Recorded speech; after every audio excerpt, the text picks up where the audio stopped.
Well, Mr. Kelly, current MEP and former president of the G.A.A., have you any opening thoughts on the relationship between alcohol and sports? Well, yes, I think sport and alcohol have been intrinsically linked for a long time, and particularly in the area of sponsorship. And I myself was involved in the GA when Guinness became involved as sponsors for the first time. And of course, in rugby you have the Heineken Cup and you have the Budweiser Derby and all that. So indeed, right across the world, down to Australia, where Foster's involved with the AFL, right across the world, you have a close link between alcohol and sport. And Mr. Kelly, do you believe that it's changed much over the years, the relationship between alcohol and sports? Well, I think it has changed to the degree that it's probably less intrusive now than it was in the beginning. Many people are concerned by the over-advertising of alcohol through sport.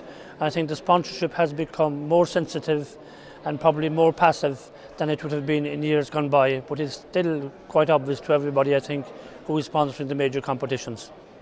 How important do you think alcohol is to the social side of sport?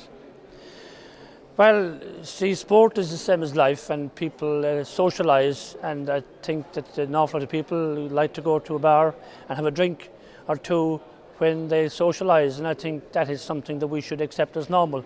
The problem is that so many people go overboard, and that's where the difficulty is.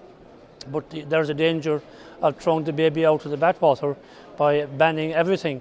So I think it's a question of education so that people will be moderate and responsible rather than actually taking draconian measures to end all sponsorship.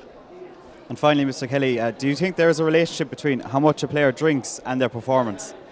Without a doubt, I think any player who drinks too much will not be performing and probably won't be on the field of play.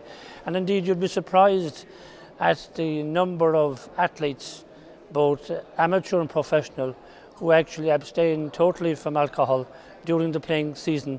And I think enough recognition is not given to that. And it's something I think that would be well worth surveying actually, because I know several players in the G.A.A. who give up alcohol totally during the playing season, and most people aren't aware of it.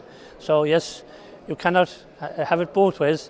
If you want to perform well, you have to abstain from alcohol and other things besides. Thank you very much, Mr. Kelly. You're welcome, Mr. Naham.